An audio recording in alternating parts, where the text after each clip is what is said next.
Hello बच्चों, नमस्कार। मैं आदिल सर आप सभी का DCC ऑनलाइन क्लास में हार्दिक स्वागत करता हूँ। जैसा कि आप सभी जानते हैं कि हमारा जो है यूट्यूब चैनल जो है हो चुका है, जिसमें हमने एक बैच लॉन्च किया है जिसका नाम है ब्लास्टर। ठीक है, हमने एक बैच लॉन्च किया जिसका नाम है ब्लास्टर बैच। और ये जो ब्लास्टर बैच है वो सभी प्रकार के बोर्ड एग्जाम के बोर्ड एग्जाम के बच्चों के लिए, ठीक है, 2025 और 2026। जो बच्चे 2025-26 बोर्ड एग्जाम की तैयारी करते हैं वो इस ब्लास्टर बैच को अभी ज्वाइन कर सकते हैं। ठीक है, इसमें वो किसी भी बोर्ड का हो, चाहे वो CBSE बोर्ड हो और चाहे UP बोर्ड हो, चाहे CBSE बोर्ड हो और चाहे UP बोर्ड।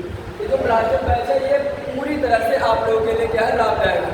जैसे कि आप इसमें जो है यूट्यूब के माध्यम से भी जुड़ सकते हैं, टेलीग्राम से भी जुड़ सकते हैं, व्हाट्सएप से भी जुड़ सकते हैं और मोबाइल नंबर से भी जुड़ सकते हैं। ठीक है ना। जैसे अगर आपको जो भी यहाँ पे क्लासेज आपको पढ़ाई जाएंगी, इसका PDF नोट्स जो है वो आपको यूट्यूब के माध्यम से, टेलीग्राम के माध्यम से, व्हाट्सएप से और इन मोबाइल नंबर्स की सहायता से आप तक पहुँच सकते हैं। और ये बिल्कुल फ्री ऑफ कॉस्ट, बिल्कुल फ्री जी, बिल्कुल ये क्या है, फ्री है।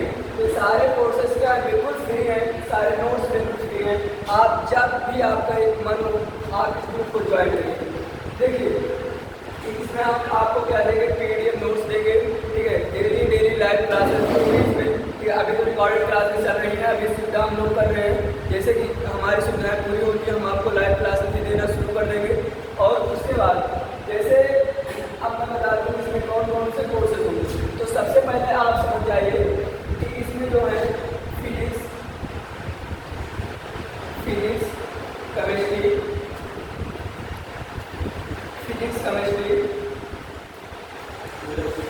मैथमेटिक्स,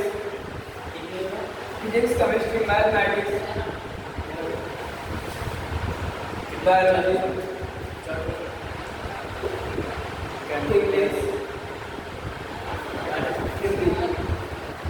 ठीक है भाई, इसमें हम क्या करेंगे, physics, chemistry, mathematics, biology, English, Hindi, ये सारे सब्जेक्ट एक साथ देने वाले हैं। ठीक है, जिसमें से हमारे जो फिजिक्स है और मैथमेटिक्स है, बायोलॉजी, फिजिक्स, मैथमेटिक्स और बायोलॉजी, इसमें मैं पढ़ाने वाला हूँ। ठीक है, फिजिक्स हो गया, मैथमेटिक्स हो गए और बायोलॉजी हो गई, ये मैं पढ़ाने वाला हूँ। और RKT सर हमारे केमिस्ट्री पढ़ाएंगे। ठीक है, हमारे RKT सर क्या पढ़ाएंगे, इसमें केमिस्ट्री पढ़ाएंगे। और जो इंग्लिश और हिंदी है, वो हमारे पढ़ाएंगे वैभव सर हमारे क्या पढ़ाएंगे, इंग्लिश, हिंदी और केमिस्ट्री जो है हमारे RKT सर पढ़ाएंगे। फिजिक्स और मैथमेटिक्स और बायोलॉजी ये मैं पढ़ाने वाला हूँ। ठीक है, जैसे कि ये हमारी पहली क्लास है, तो इसमें हमने आपको थोड़ा सा डेमो दिया। ठीक है, थोड़ा सा आपने चैनल के बारे में बताया। तो आपको अगर कोई सा भी PDF को चाहिए होगा किसी भी क्लास का, तो आप इससे क्या संपर्क कर सकते हैं। तो सबसे पहले आज मैं फिजिक्स का डेमो क्लास लेने वाला हूँ। और ये सारे जो भी हैं, सारे जितने भी आपको लिंक चाहिए वो आपको डिस्क्रिप्शन में मिलेगी। ठीक है, आपको कोई भी जानकारी चाहिए होगी डिस्क्रिप्शन में आपको सब कुछ दिया रहेगा, उसी से आप संपर्क करके मिल सकते हैं, जुड़ सकते हैं। ठीक है, चलिए सबसे पहले फिजिक्स देखो बच्चों, जो 12th की फिजिक्स है इसमें सबसे पहला जो है इलेक्ट्रिसिटी, वैद्युतिकी है। ठीक है ना, वैद्युतिकी में सबसे पहला वाला जो आपका चैप्टर है वो इलेक्ट्रिक चार्ज है। ठीक है, वैद्युत आवेश का सबसे पहला चैप्टर क्या है आपका, वैद्युत आवेश। अब आपको पता है कि जो आवेश होते हैं ये क्या करते हैं, एक स्थान से दूसरे स्थान तक गति करते हैं। अगर आवेश एक स्थान से दूसरे स्थान तक गति करेंगे तो किसकी सहायता से करेंगे, इलेक्ट्रॉनों की सहायता से। तो सबसे पहले आपको इलेक्ट्रॉन जानना होगा, फिर इसके बाद आवेश जानना होगा। इलेक्ट्रॉन आपने 9th 10th में पढ़ चुके होंगे अच्छे से। अब हम इसमें 12th में क्या पढ़ेंगे, सबसे पहले इलेक्ट्रिक चार्ज या वैद्युत आवेश। ठीक है, सबसे पहले हम क्या पढ़ेंगे, वैद्युत आवेश। वैद्युत आवेश क्या होते हैं, ये एक स्थान से दूसरे स्थान तक गति करती है। अच्छा, एक स्थान से दूसरे स्थान तक गति करेंगे तो इसका मतलब वो किसी धारा में बहेंगे, है ना। क्या करेंगे, किसी धारा में बहेंगे और वो धारा का नाम क्या होगा, वैद्युत धारा। और जो हमारा वैद्युत धारा होगा वो क्या होगा, I होगा। अच्छा, जब ये एक स्थान से दूसरे स्थान तक गति करेगा तो इसमें क्या लगेगा, टाइम लगेगा, समय भी लगेगा। और जब ये एक स्थान से दूसरे स्थान तक गति करेगा तो इसमें क्या लगेगा, समय भी लगेगा। और एक बात ध्यान दीजिएगा कि ये जो हमारा वैद्युत आवेश है, ठीक है ना, वैद्युत आवेश है, ये किस पे डिपेंड है, हमारा वैद्युत धारा और उसके समय पे। किस पे डिपेंड है, हमारा वैद्युत धारा और उसके समय पे डिपेंड है। तो हमारा ये जो, अगर हमें वैद्युत आवेश अपना बढ़ाना है, क्या बढ़ाना है, वैद्युत आवेश, तो हमें अपनी धारा भी क्या करनी होगी, बढ़ानी होगी। बात समझ में आ रही है। अगर हमें वैद्युत आवेश को बढ़ाना है तो धारा भी हमारी क्या होनी चाहिए, बढ़नी चाहिए। मतलब क्या होनी चाहिए, वैद्युत आवेश धारा की क्या होगा, अनुक्रमानुपाती होगा। ये बात ध्यान देना, प्रोपोर्शनल टू होगा। जो वैद्युत आवेश होगा वो धारा की क्या होगा, प्रोपोर्शनल टू होगा। और दूसरी बात, जब धारा बढ़ेगी तो उसमें क्या लगेगा, समय भी लगेगा। जब धारा बढ़ेगी तो उसका समय भी क्या होगा, बढ़ जाएगा। तो मतलब जो Q होगा, जो हमारा वैद्युत आवेश को किससे दिखाते हैं, Q से। तो हमारा जो वैद्युत आवेश होगा ये भी किसके होगा, प्रोपोर्शनल होगा, किसके, ठीक है, समय के। जो हमारा वैद्युत आवेश होगा ये भी क्या होगा, समय के प्रोपोर्शनल होगा, ठीक है। जब हम इसको लिखेंगे तो क्या कर सकते हैं, हम इसको हम आगे कर सकते हैं, Q equal to I t, जहाँ I क्या है हमारा, I क्या है वैद्युत धारा है और T क्या है, समय है। I क्या है, वैद्युत धारा है और T क्या है, समय है। जहाँ I हमारी क्या है, वैद्युत धारा है, I क्या है, वैद्युत धारा है और T क्या है, T हमारा क्या है, टाइम है, समय है, ठीक है। और उसके बाद हमारा Q की बात आती है। और Q क्या है आपको, Q क्या है, वैद्युत आवेश। Q क्या है, वैद्युत आवेश। इतनी बात आपको समझ में आई कि I क्या है, वैद्युत धारा, T क्या है, समय और Q क्या है, वैद्युत आवेश है। अच्छा, अगर आपसे कोई पूछा ऐसे कि Q वैद्युत आवेश क्या है, व्हाट इज इलेक्ट्रिक चार्ज, तो आप क्या कर सकते हैं, ये जो Q है ना, ये क्या है, वैद्युत धारा और समय का गुणा है ना। क्या है, वैद्युत धारा और समय के गुणनफल को वैद्युत आवेश कहते हैं। आप बोल सकते हैं, कोई भी पूछेगा वैद्युत आवेश किसे कहते हैं, तो आप डायरेक्टली बोल सकते हैं वैद्युत धारा तथा समय के गुणनफल को वैद्युत आवेश कहा जाता है। अब आप इसकी डेफिनेशन में लिख लीजिए कि वैद्युत धारा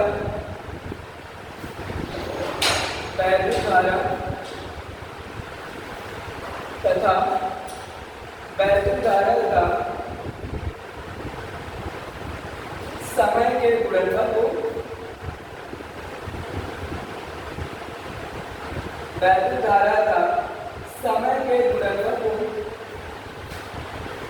वैद्युत आवेश कहते हैं।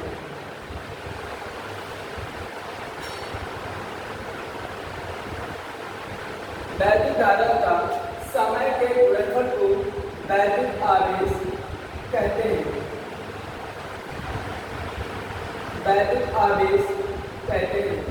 वैद्युत धारा का समय के गुणनफल को क्या कहते हैं, वैद्युत आवेश कहते हैं, ठीक है। ये हमारा हो गया वैद्युत आवेश। अब ये बताइए कि वैद्युत आवेश कितने प्रकार के होते हैं।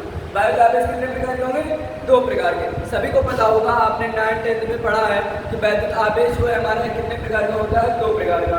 कौन कौन सा होता है, एक होता है धनात्मक आवेश पॉजिटिव चार्ज और दूसरा क्या होता है, ऋणात्मक आवेश निगेटिव चार्ज। वैद्युत हमारे कितने प्रकार का होता है, 2 प्रकार का। सॉरी, वैद्युत आवेश हमारे कितने प्रकार का होता है, 2 प्रकार का। एक होता है धनात्मक आवेश और दूसरा क्या होता है, ऋणात्मक आवेश, ठीक है ना। तो जो आवेश होते हैं कितने प्रकार के होते हैं, 2 प्रकार के। कितने प्रकार के होते हैं, 2 प्रकार के। तो इसका पहला तो हम इसका मात्रक समझ लेते हैं, ठीक है ना। जो वैद्युत आवेश होता है इसका मात्रक क्या होगा, तो मेरे प्यारे बच्चों जो वैद्युत आवेश है इसका मात्रक क्या होगा, इसका मात्रक देखिए I क्या है, I क्या है, वैद्युत धारा का मात्रक क्या होता है, कूलम। सॉरी, वैद्युत धारा का मात्रक क्या होता है, एम्पियर। इधर देखिए सबसे पहला जो मात्रक होगा वैद्युत आवेश का क्या होगा, कूलम तथा अब बताइए वैद्युत धारा का मात्रक क्या होगा, एम्पियर। और T क्या है, समय का मात्रक क्या होगा, सेकंड होगा। इसका दूसरा जो मात्रक होगा वो एम्पियर सेकंड होगा। क्या होगा, एम्पियर सेकंड। इसका जो दूसरा मात्रक क्या होगा, एम्पियर सेकंड होगा, ठीक है बच्चों। इसके बाद हम देखते हैं गीमा। इसकी गीमा क्या होगी, बाद क्या होती है, तो बीमा निकालने के लिए हम सबसे पहले बीमा निकालने के लिए हमें सबसे पहले जो पता होना चाहिए वो होता है MLT। एम क्या होता है, एम हम किलोग्राम के लिए लिखते हैं, MKS पद्धति से ही हमारी बीमा निकलती है।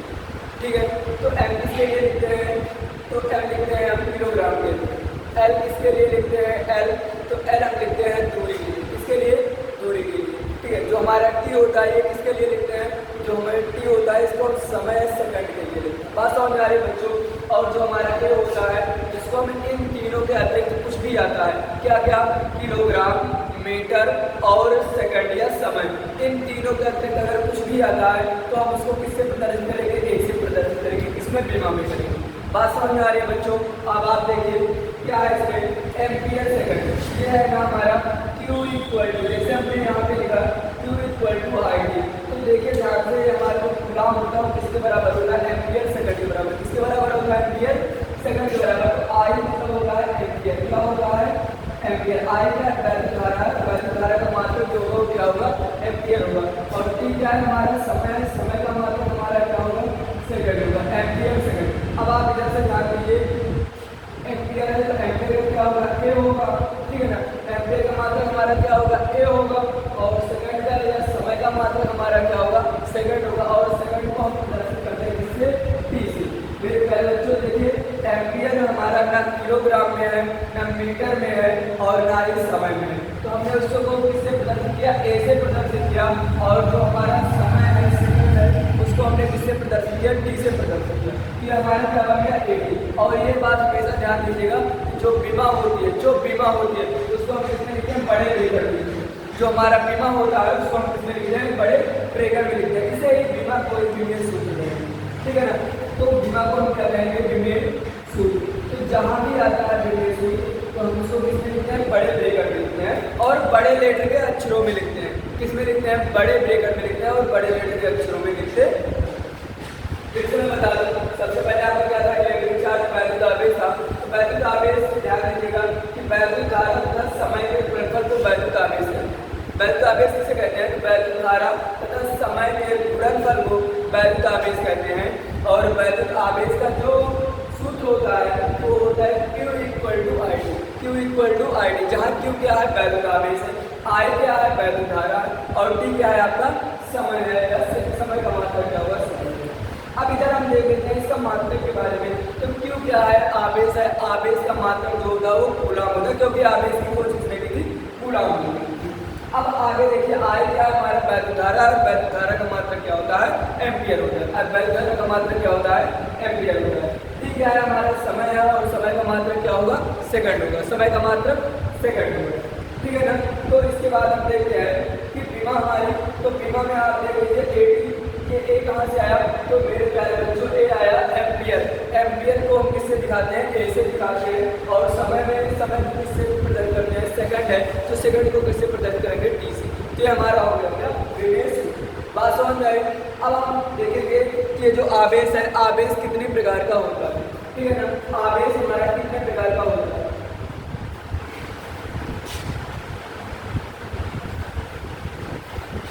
चलिए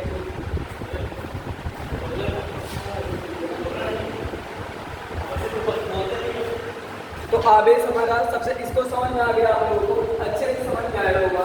तो अब हम इसके बारे में, अब इसके आगे हम बात करेंगे आवेश के बारे में। ठीक है, अब इसके बाद हम बात करेंगे आवेश। आवेश तो आप समझ रहे होंगे ना, इलेक्ट्रॉन, जो इलेक्ट्रॉन की सहायता से एक स्थान दूसरे स्थान तक जाते हैं उसे क्या कहते हैं, आवेश कहते हैं। ये बात ध्यान होना चाहिए। और आवेश दो प्रकार के होते हैं, एक पॉजिटिव आवेश होता है और एक नेगेटिव आवेश होता है। बात समझ में आई। चलिए अब आगे हम देखते हैं आवेश के प्रकार। How many types of charge.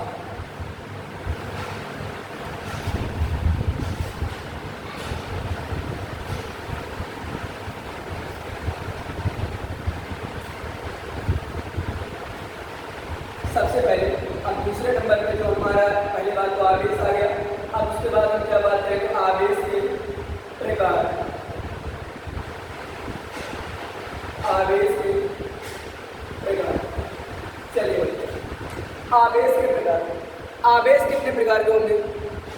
तो आवेश अभी आपको मैंने बताया कि आवेश कितने प्रकार के होते हैं, दो प्रकार के। कितने प्रकार के? 2 प्रकार के। तो जो हमारा आवेश होता है वो होता है आवेश 2 प्रकार के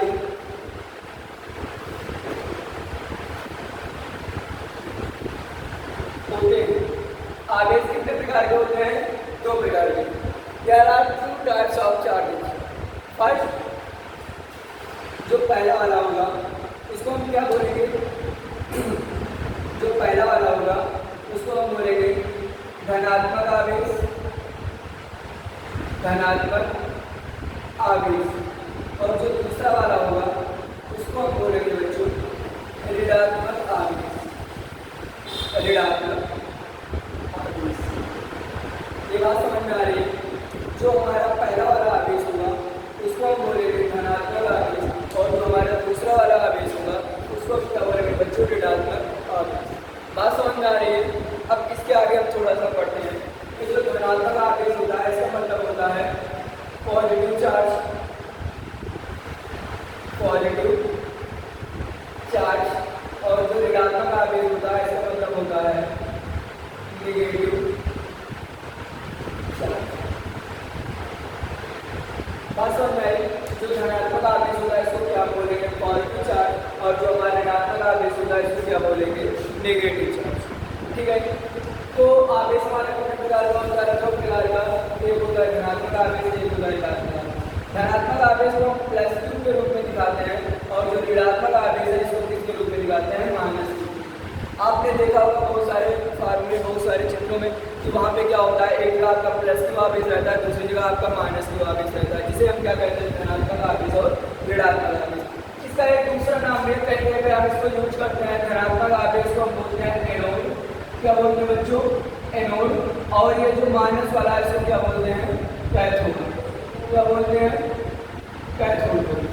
जैसे आपने देखा होगा बैटरियों में, जो हमारी बैटरी होती है, ठीक है ना, जो हमारी बैटरी होती है इसमें क्या होता है कि इसमें ऐसे रहता है और एक ऐसे रहता है, ठीक है ना। तो एक तरफ लिखा रहता है ऐसे बना रहता है उसमें, और उसमें ऐसे माइनस बना रहता है, और एक तरफ क्या बना रहता है? प्लस बना रहता है।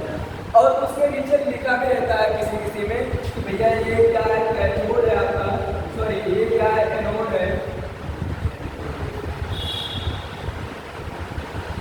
ये क्या है? कैथोड है। और ये क्या है आपका?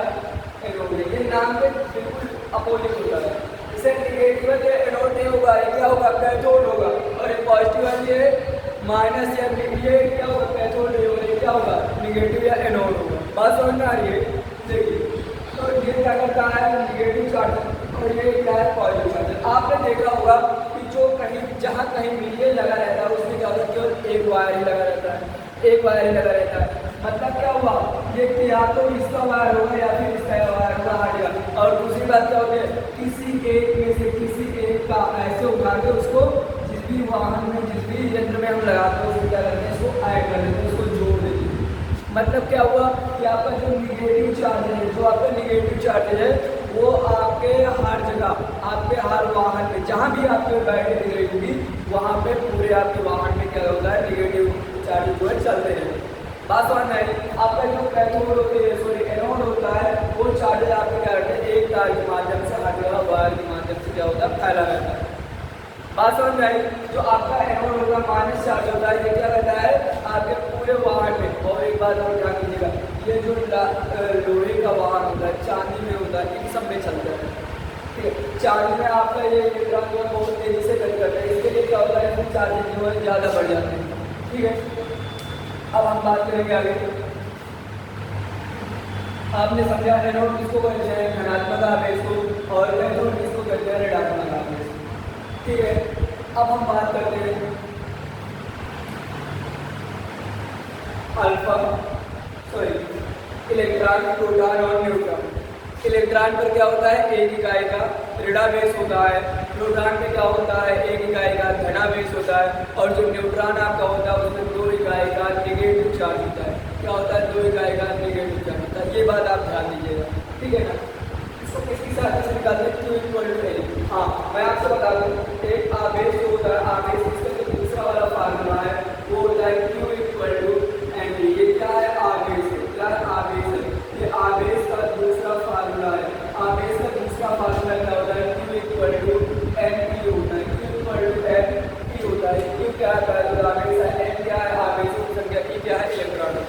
बात ध्यान दीजिएगा, ये जो Q है ये क्या है, आवेश है, और F क्या है, इलेक्ट्रॉनों की संख्या है, और D क्या है, आवेश। बात समझ में आई? चलिए आगे बढ़ते। ये जो E है इसकी वैल्यू कितनी होती है, 1.6 × 10⁻⁹ बात ध्यान दीजिएगा, जो Q होता है इसकी वैल्यू आती है 1.6 × 10⁻⁹। तो ये छुट्टी ही रह जाए, बाद में हमारा क्या होगा, मान लगे परिवर्तित हो जाएगा, कन्वर्ट हो जाएगा। चलिए अब हम बात करते हैं पहले उदाहरण। अभी आपने थोड़ी देर देखिए, इसको फिर से मैं आपको समझा दूँ। या जो आवेश होता है, आवेश का दूसरा वाला मात्रक है आपके आवेश का, ये आवेश का दूसरा मात्रक क्या है, आवेश का दूसरा मात्रक है Q mg। इसके साथ हम थोड़ा बहुत लगा लेते हैं कि जो हमारा इलेक्ट्रॉन होता है, इलेक्ट्रॉन जो हमारा इलेक्ट्रॉन होता है, इसमें मैंने अभी आपको बताया एक इकाई का क्या होता है, ऋणावेश होता है। अगर एक इकाई का ऋणावेश होता है जिसका मतलब होता है -1 ×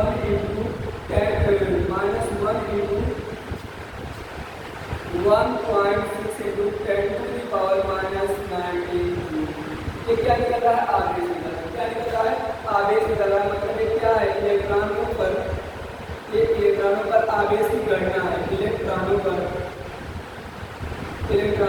आवेश, इलेक्ट्रॉनों पर आवेश मतलब इसकी वैल्यू Q की वैल्यू है। इलेक्ट्रॉनों पर आवेश की वैल्यू कितना निकल जाएगा, माइनस से अगर मल्टीप्लाई होगा तो क्या आ जाएगा, -1.6 × 10⁻⁹।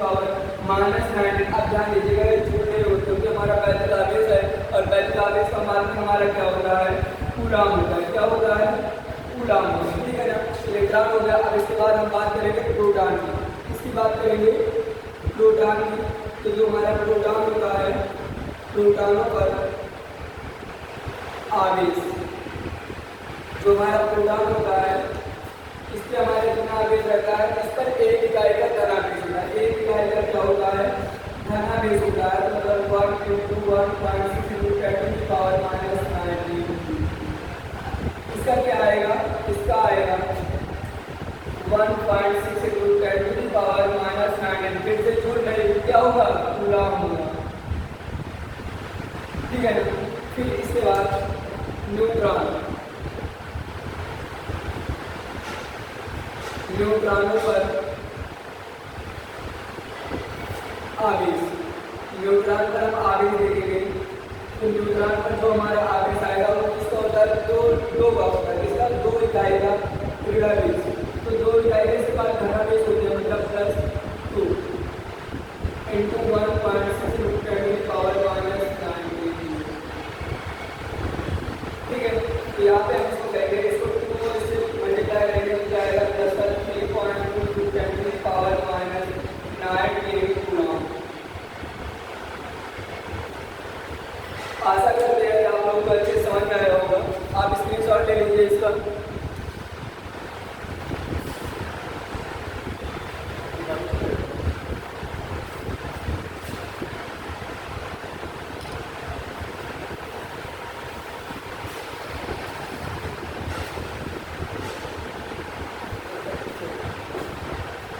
चलिए ठीक है, मिलते हैं नए वीडियो में। तब तक के लिए बहुत बहुत धन्यवाद। तब तक के लिए बहुत बहुत धन्यवाद। जुड़िए हमारे DCC ऑनलाइन क्लासेस में, यहाँ पे आपको सारी जो है जितने भी आपको स्टडी मटेरियल है वो सारे मिलते रहेंगे। ठीक है, अच्छा। और